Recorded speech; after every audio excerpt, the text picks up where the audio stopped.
good dog. He's a good dog. By the way, I hit the broadcast button. No, okay. So, like, he's a good dog, but he needs to get his nails cut. How's your dog doing? Did he get his nails cut? Good. I tried to cut it, but a puppy won't stay still, and I'm always scared that you're going to cut it down too deep and cut the nail bed. Yeah, And you got to be careful that quick, because once you hit that thing bleeds, and that's really painful. That happened to just imagine it happening, doing it yourself, how this painful it is. yeah, I did it to Skylar a long time ago, and it bled like crazy. So now I just take it to the vet, and I just tell them to cut the nails. Here's the dog. Do Yeah, it all. you do it. I will pay you the $15. Yeah, that's right. And I always feel bad, I know they got to do it for their safety, but they put a muzzle on the dog, and I'm like, man, I feel bad seeing my dog all muzzled up, but Right? he doesn't like Right. it. So how'd you all come up with the name? Um, I don't know how to name something. I couldn't name my daughter. I can't name a dog. I just tell my wife, I just tell April what I don't like. And she comes up with the names. Like, how about this? How about this? Finally, we just settled on that. I don't even really know how we picked it. So, See, we've been talking about names, and we want a little girl, but I mean, we'll totally be take completely what happy you get, right? with a boy. But we've only come up with girl names so Oh, far, and we don't find out the sex of the child for about another couple weeks. So it's like, man, I'm bad with the whole name thing. Like you know, and it's interesting. Old timey names are coming back now, like really? like Well, George. There was George for Prince George. Prince George, yeah. That's kind Ruth of, is coming back now. who is it? What? Ruth, Ruth? yeah, Ruth. Ruth. Oh, Ruth. Ruth Yeah, Ruth. coming back now. Okay. So I don't know. I But don't some know. of those old, really old names like Gladys or Esther. Gertrude, Esther, some of those. I don't know if we'll ever hear any of those again. Esther will probably be back. They'll come back. They'll Is definitely. that's kind of a biblical name? There'll be some celebrity that starts naming their kids, Oh yeah. and then all of a sudden it catches on. It catches on. Hey, how'd the morning show go today? It was good. There wasn't a whole lot of rain. We had our crews out. Streaming was a little bit better today than it was yesterday or last time we did it. But we had Dan. Dan Thomas was back on the show this morning. Or was he? Wendell's out. Wendell's out for the rest of the week. Oh, So Dan's always fun. He's sarcastic humor. You can't go wrong with Dan. yeah. He's so What witty. did How much rain have you picked up at your house? 69, 69. 69. Yeah. We picked up. It actually got really dark here and more about an hour ago. Like it almost kind of reminded me of like a big severe weather day. Like I mean, it was enough that I needed my headlights Really on. dark, wasn't it? Yeah, that was about the time we had an earthquake too. We had an earthquake today. There was 11, 11:22, 3.4, and Edmond. Really? Now, did you feel the one the other night? I was West Pond sleeping. Creek in Medford. I was sleeping on that one, so no. You're But I definitely felt the 3.4 just a little while ago. Oh, Right on looks like Waterloo Road, yeah, here you go. 35 Waterloo Road area. I'll do a screen share on this one. Let's see. Yeah, I didn't feel the one that we had up in Medford, but actually it was. There you go. Too close.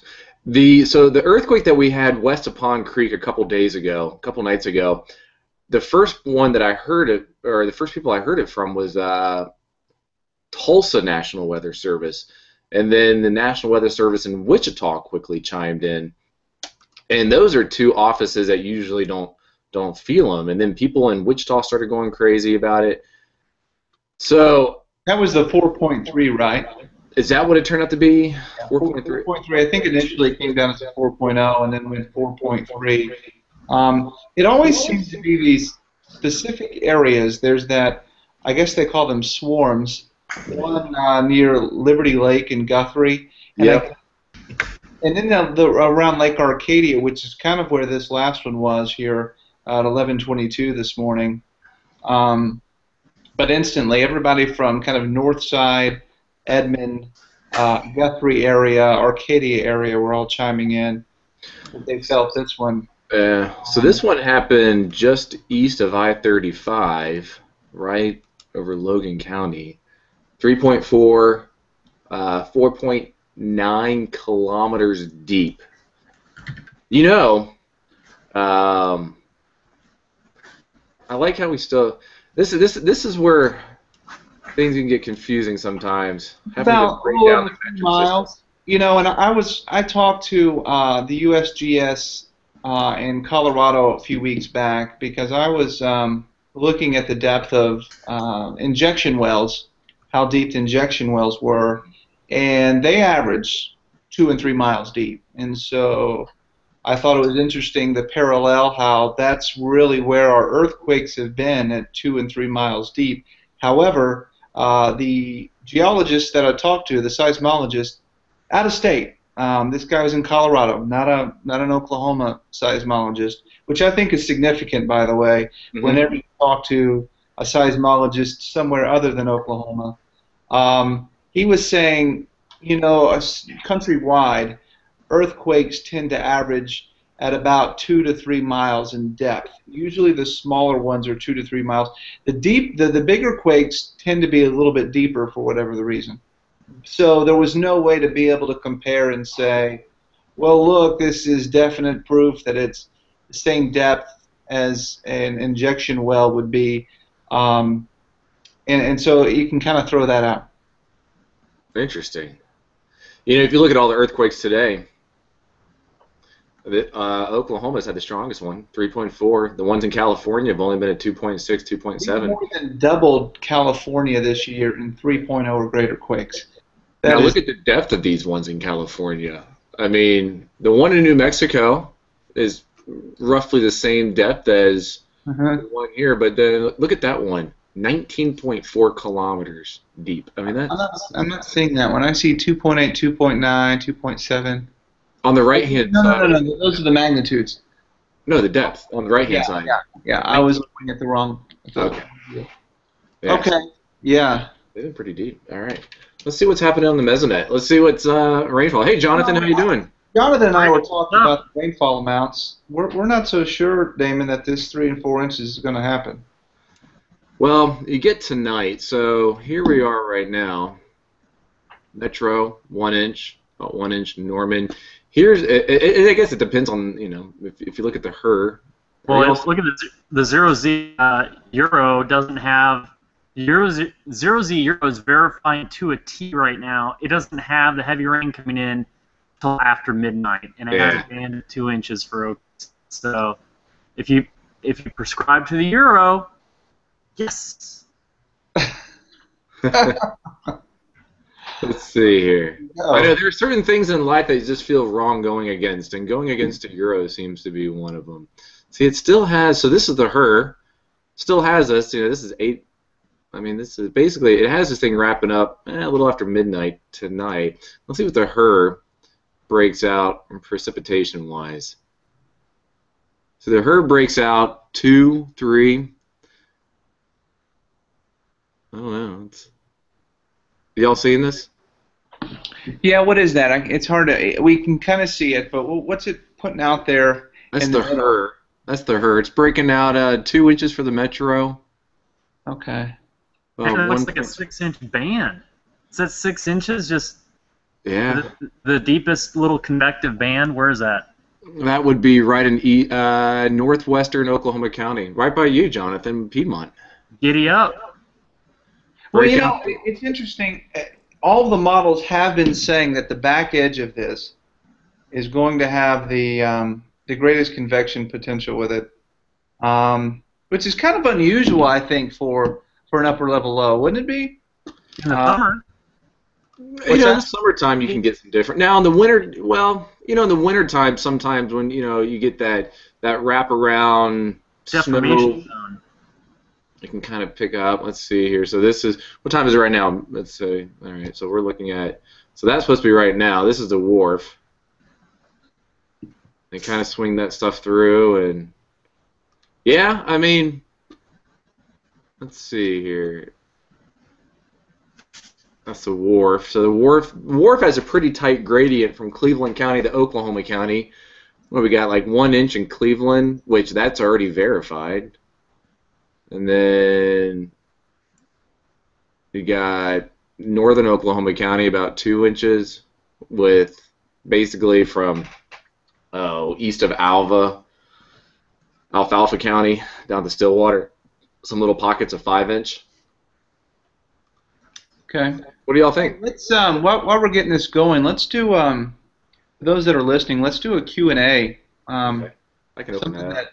Anything anybody wants to know about the weather team, about the weather today, future outlooks. Where do you guys want to send them to ask questions? They can go through Livewire. They can tweet us. So how do they get to Livewire? KOCO.com. It should be running on the top. Hey, Jonathan, is it running up on the top of the website? Yeah, it's up and running. Okay. So yeah, anybody listening, Livewire, type in your question there, or direct tweet us, or just send us a tweet, and we'll answer your questions. Ask us anything you want. Yeah, let's go ahead. The free for all today. Ask away.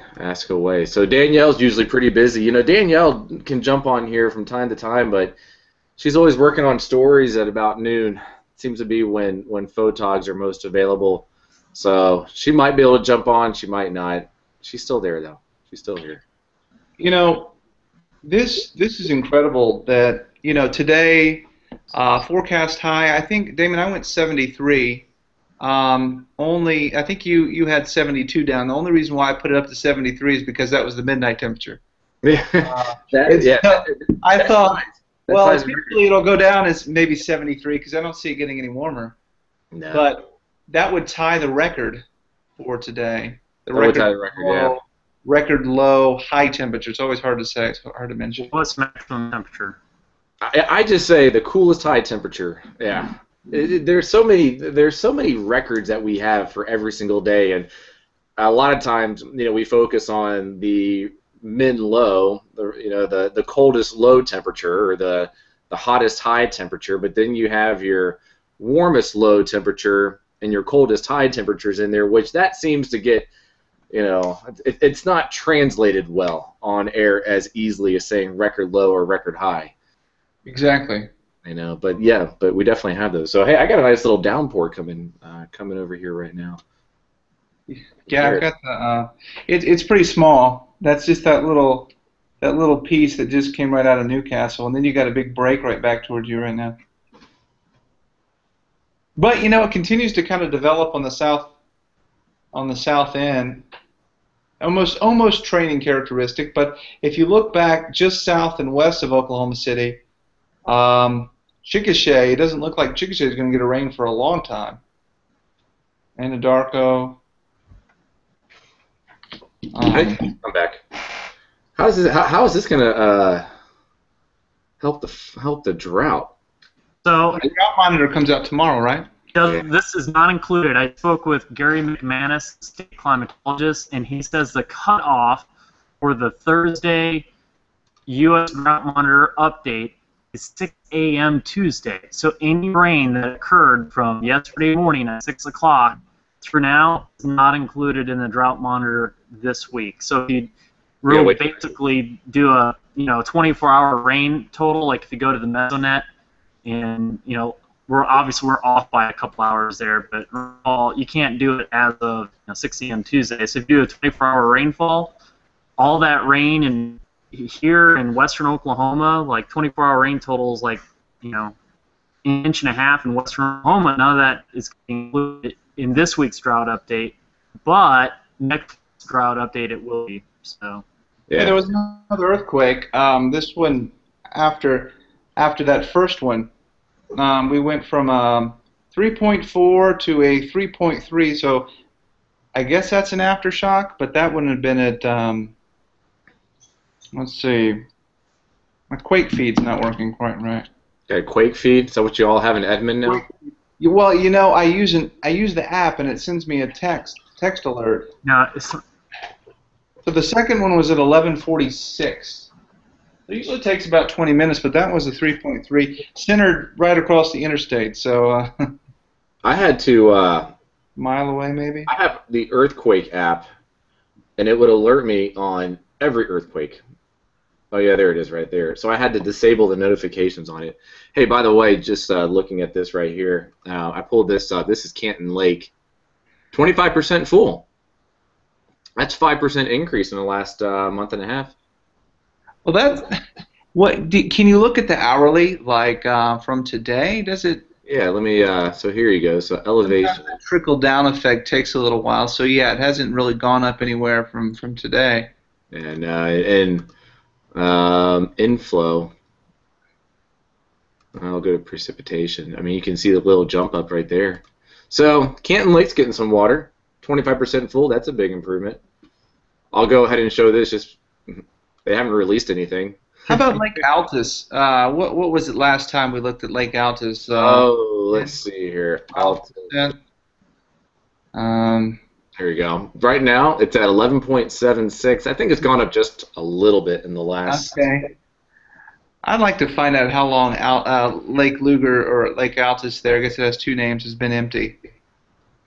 I don't think it's had water in it for a long, long time. Yeah, it's been a while. It has been a while. I mean, that's tough. But at least we're getting the rain, because this time of the year, the water going out is a lot more than the water usually coming in. So we're getting rainfall during a very high use water time of the year. So hey, this is good. I mean, getting this in, and believe it or not, one of my pet peeves, and I think Jonathan, I think you and I have talked about this before, people that still water their yard after like a good 2-inch rain event. You guys always get so upset about it. Go on, I want to hear this rant. I just conserve that water. I mean, my water bill comes in, and it's, usually for just to water once, because I water once a week, usually about 20 to 25 minutes per zone. I mean, that right there costs about $8 just to do that. So when you get 2 inches, like, save some money. There's no need. I mean, 2 inches of rain is going to be all that your yard needs for about 2 weeks. No, it's not going to get any greener if you put more water on it. So yeah, when I see rain coming like this system here, it falls from the sky. I see it as raining money. I mean, literally, because you're not having to water. It's free water. It is, yeah. Why people continue to water and it doesn't make sense. I think a lot of them too are people that don't necessarily control their sprinkler systems. Maybe they have their lawn guy, or it's just a company, they just set it and forget it type of deal. So, and I'm convinced that water from the sky always makes your yard look a lot nicer than having to irrigate it from your sprinkler system. How about these rain barrels too? Jonathan and I were talking earlier that if everybody got a 100-gallon rain barrel, or maybe two of them, you had 200 gallons of water you were collecting. How much water would that save? Everybody did it. I don't know. I know Altus just had a program this past week where they were giving out free rain barrels to whoever wanted them. Mm-hmm. Whoever wanted them. They had about 100 of them. They said they went really quickly. I bet they did. Yeah, but Lloyd reached out to me on here on Google and asked if we could do the story. And I was like, we already have it in there. Hey, any questions coming in, by the way? No, I didn't see any. Yeah, if you guys have any questions, if you're just joining us, tweet them to us or put them on the live wire. We will answer whatever you'd like to know about. Don't be afraid to ask anything. Okay, so let's do a little equation here. Let's just have fun with this. What are you doing now? Well, we're talking about the rain barrels, right? Okay. So I found a rain barrel calculator. So what do you guys think is the average size of a roof in Oklahoma City? 20 by 30? 20 by 30 feet? Sure. Or more? Sure. 30 by 40? Arbitrary number. Well, it's at least, let's go 50 by 30. Okay? I haven't gotten up there recently with a tape measure, but I haven't either. Okay, so what's that? We can do it backwards. Let's say what's the average square footage of a home? 2,000 square feet? Sure. sounds good to me. Sounds good That's to me. 20 by 100. So let's, So what are we doing here? What are we trying to? yeah, hang with me here. Oh, okay.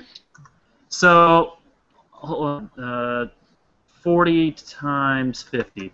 40 times 50. So I'm doing a calculation here. How much rain will be produced if your roof is 50 feet by 40 feet? Let's go 1 inch of rain.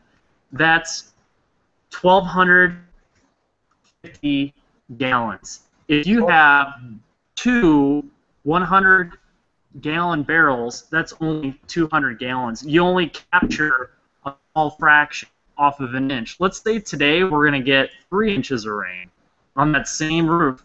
That's 3,700 gallons, and you're only capturing a very small percentage. You're only capturing 200 gallons. You're capturing 10%. Well, would it help though? I mean, if everybody grabbed 200 gallons of water, because I was figuring the other day, and Damon, you were talking about sprinkler use too. Yeah. You know, I think some people water 7,000 gallons a month just on a regular sized lawn. Mm-hmm. So, if we were all capturing water, I mean, would it really put a dent in the the water loss? I mean, I don't know how much it would help. I think. I mean, Okay, how many houses do you think are in Oklahoma City? How many housing units are there? Wow, these are tough math questions. There's about 1.5 million houses in Oklahoma City. That seems a little high. That's what the census is saying right here. Oh. Housing units, there's 1.6 million.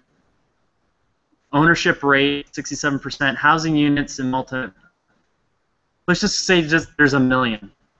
The population of this is Oklahoma. Sorry, not Oklahoma City. Yeah, I was going to say the population of the city is about 600,000. Yeah, my bad. Let me change this. Oklahoma City. So you could make that 300,000. There's 600,000 in Oklahoma City. How many houses in Oklahoma City? There are. Bear with me. Households. There's 100,000 households. How many, Jonathan? Your audio breaks up a little bit. What did you say? How many? 200,000 households. Okay. So let's say the average house collects. I'm gonna go back to my rain calculator.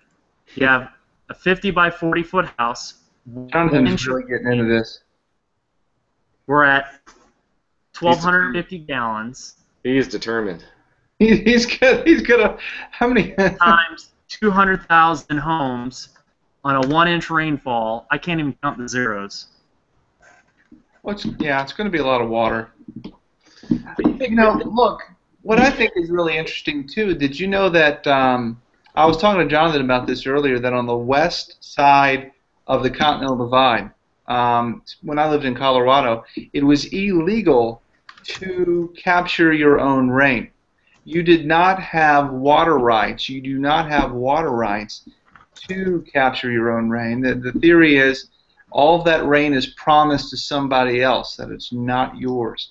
And the thinking is that, this water going down the Colorado River, it's flowing into Lake Powell and Lake Mead to service cities like Las Vegas, where this water just doesn't dump into the ocean or into the Gulf of Mexico like eventually our water does that goes into the Mississippi.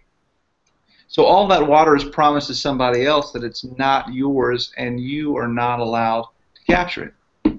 Water rights are a very touchy subject in a lot of states. But yeah, I mean, I can get that. I get that, in Colorado. I mean, if you guys get all the snow melt and that water is also, the whole part of the Hoover Dam and Lake Mead was to supply water to the West Coast. Have you seen the drought pictures across Lake Mead lately? It's horrible, and where are they going to get this water? I mean, that lake is never going to fill back up. You're never going to get and maybe I'm wrong somewhere. Maybe I'm just being that ignorant fool, just saying. But no, I think you're not going to have this torrential rain come in the desert and bring a bunch of water. This is their rainiest season, the summer monsoon season, and maybe they get a couple thunderstorms that bring 4 or 5 inches of rain, but that's not going to fill up a huge lake like Meade. So you've got a real problem there because the cities continue to grow, and your inflow is not going to grow of water. Building a city in the middle of a desert, I mean, it seems like they've got a long-term problem here. Yeah, I'm trying to find. I had some pictures from Lake Mead. Jonathan, are you still calculating over there? Yeah. How'd you know? Let us know when you have some good. Yeah. Jonathan. Okay. Jonathan's determined. Well, here the average household in Oklahoma City uses 12,000 gallons of water a month for cooking, water, and recreation. So if we have 200,000 households in Oklahoma City, based on that water consumption, that means we're using 24 million gallons of water a month out at Fort Oklahoma City. Now, I'm not talking Edmond and Shawnee and Yukon and Norman or more, just Oklahoma City. That's 24 million gallons. So, if we had a 1-inch rainfall and every one of those houses had a 200-gallon rain barrel, they would save, and it was only assuming 1 inch of rain a month. That's 2.5 million. It's a drop in the bucket. It's about 10%. It's about 10%. So how does it over time? So if every single household had 2 100-gallon barrels of water that they use for water in the lawn, save about 10% of the overall consumption average. But I mean, this is crazy. There's some really good stats here. How many gallons per month do you think a dripping faucet creates? How many gallons a month come out of a faucet? A dripping faucet. A dripping one? 11,000 gallons a month. Out of a faucet, wow. A leaky toilet, 22,000 gallons per month. Wow. One Well, bath. what was sad today was, we were talking about, everybody's been talking about the California drought. Did you see that water main? Yes. In UCLA? Yeah, and it flooded a good part of the campus. Yeah, have you seen inside the gym? Yeah, I can imagine. But, just maddening that you have such a water problem and you have this massive aquifer that just bursts and you're wasting all your water. I think a lot of cities have that aging system of just these old aquifers and old pipes that are 100 years old that are just waiting to erupt and explode beneath the city. And they've built houses over top of these pipes, and you can't just go in and replace them all. So it kind of goes back to what Jonathan's talking about the leaky pipes and the leaky toilets.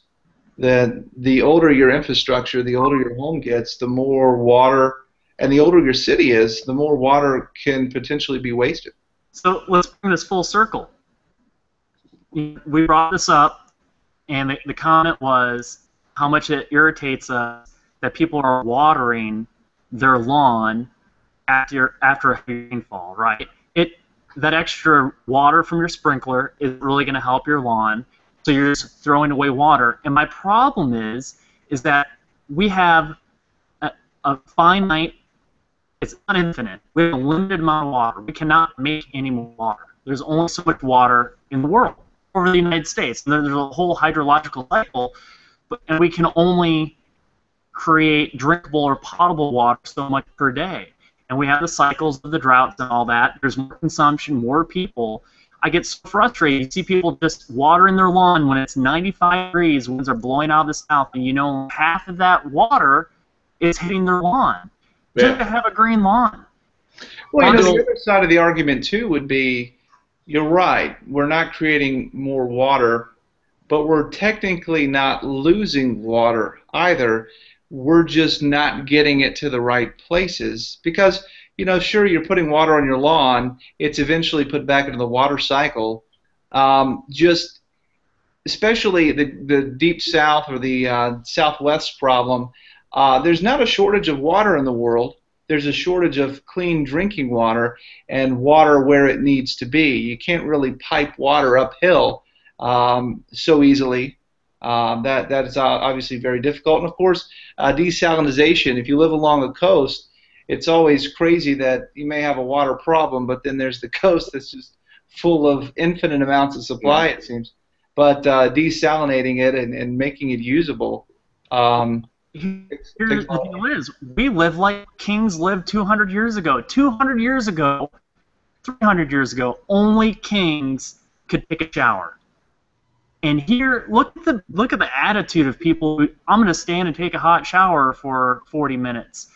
I'm like, you have no idea how everyone did that. We're just throwing that water away. And that's my frustration. Because imagine in 50 years, the population of over doubles.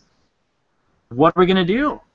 And that's actually the topic in 2 weeks. We're going to have Dr. Robert Poles, director of the Oklahoma Water Survey. He's associate professor at OU. And he's going to talk about his findings and the 50-year plan for Oklahoma City. Because the 50-year plan is for Oklahoma City to consume the same amount of water we're consuming today. well, it'll be that'll be a great show there, Jonathan. A couple tidbits for people out there that are listening: don't water when the wind's blowing over 25 or 30 miles per hour.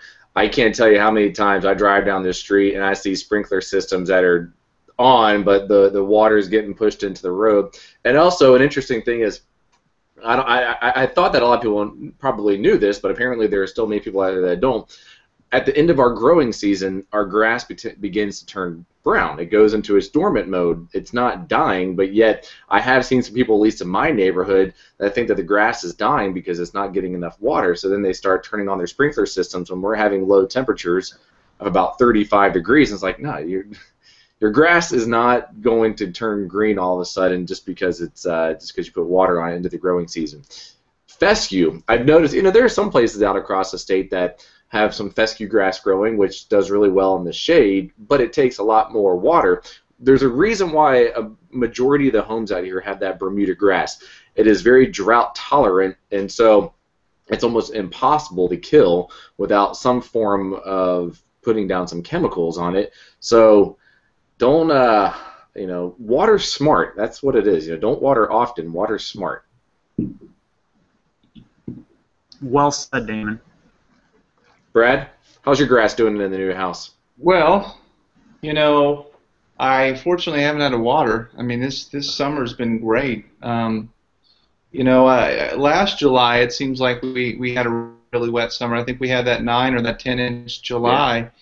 Yeah. This July, let's say we get a couple more inches of rain. Well, what will it be? 6, 7, 8 inches of rain for July this year.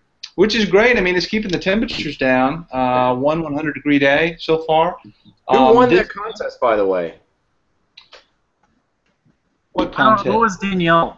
I don't remember what she said. Mine 21st. You guys were before me. I think I was the 21st. Well, I guess it'd be you then, Jonathan. 16th, weren't you?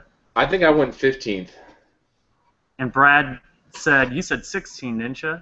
13th. I said the 13th, and that was it was 99 that day. So. Okay. 100. I had 101 at my house, if it matters. I think on the 13th. We're going to use your house. Yeah.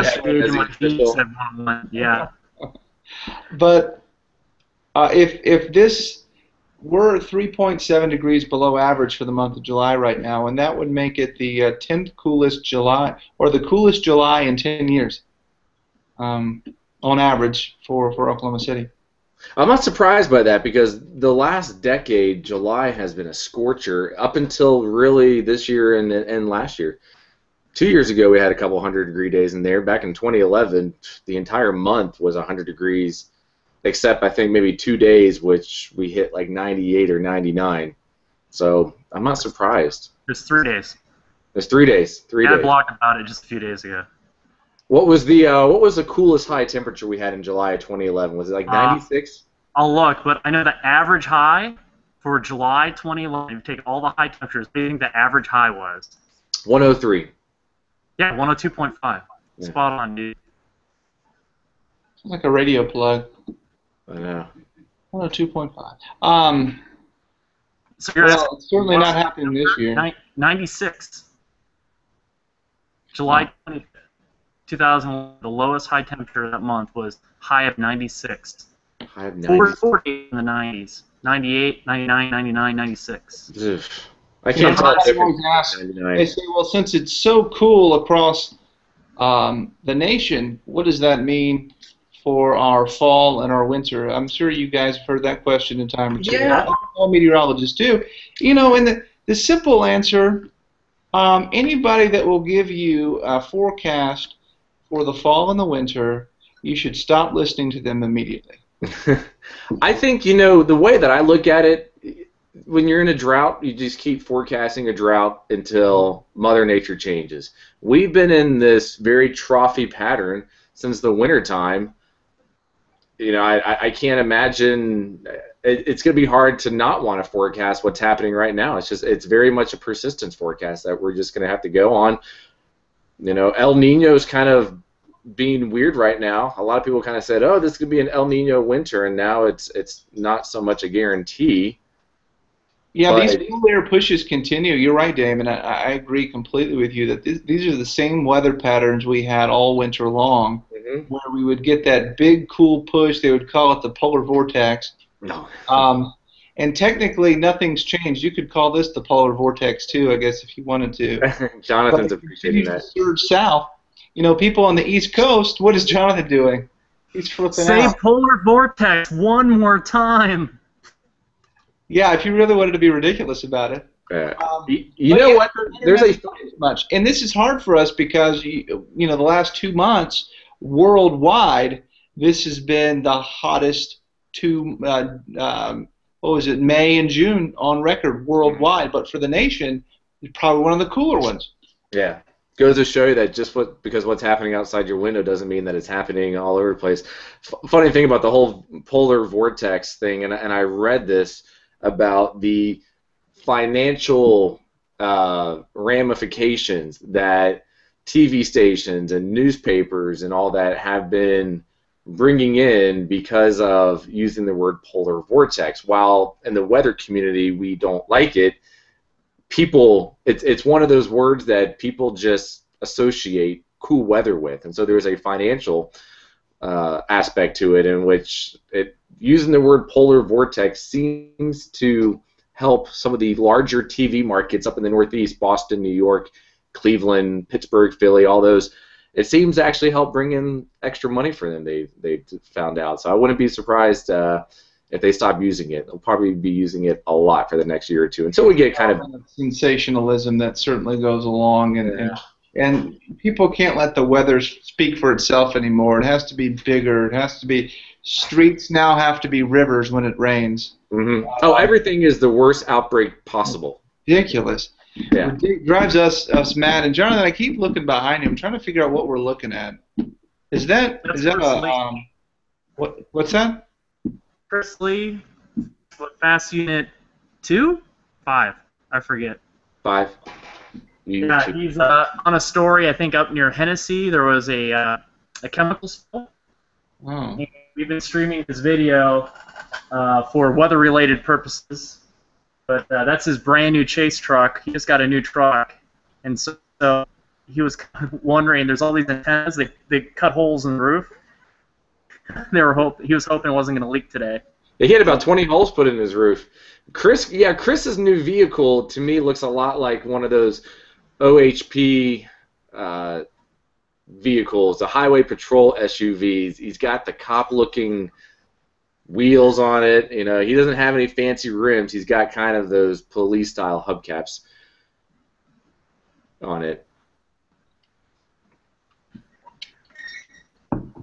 Well, we have to get his vehicle wrapped pretty soon. I don't think he has Channel 5 logos on it yet. It's No, that new. he's running clean right now. It is that new, yeah. So right now, no one knows who he is.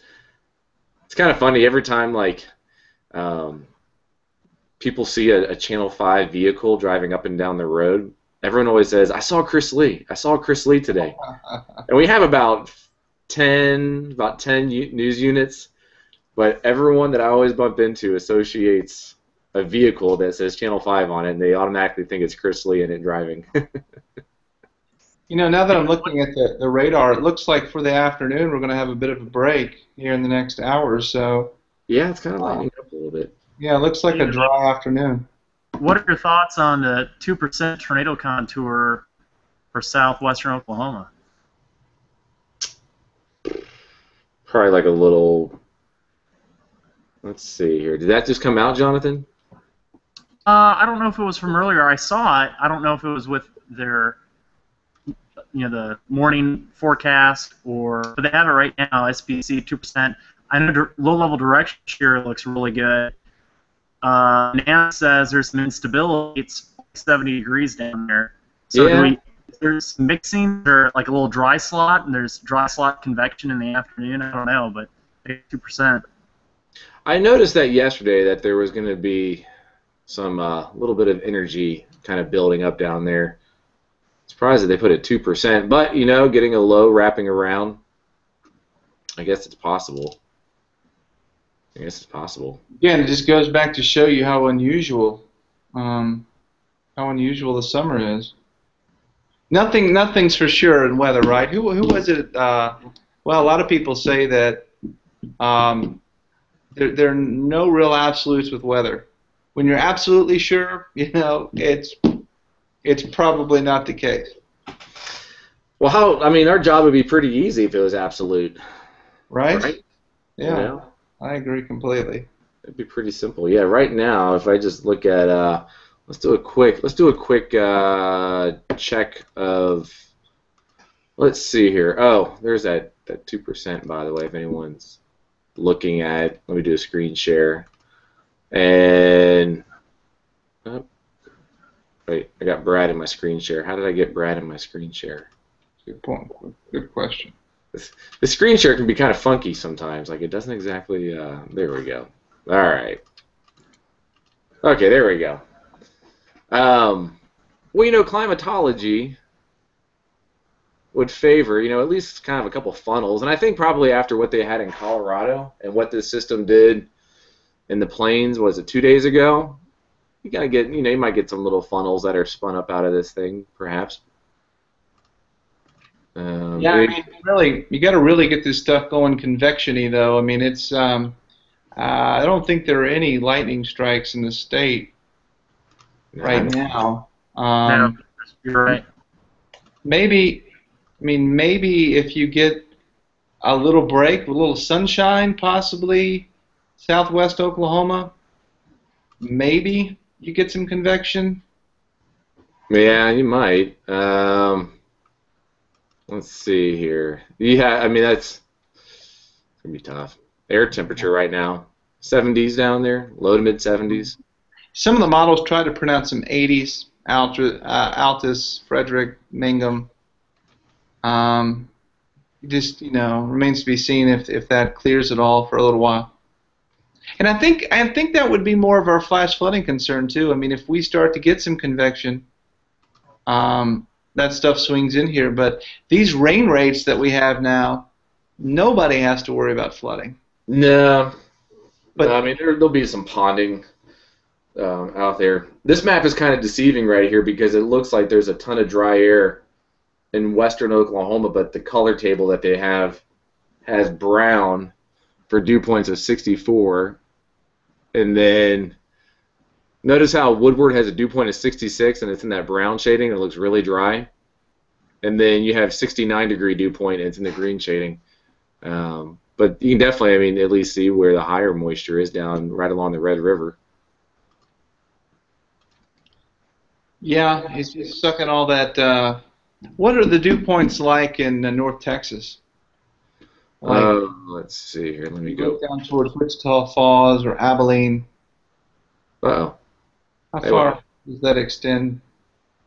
What's going on here? There we go. There's a little plume that goes right up I-35. Mm-hmm. Abilene's about 65. Okay. That's pretty good. Yeah, I mean, there's a little moisture plume there, but I don't know. I got to let's look at visible satellite. Let's see what visible satellite looks like right now.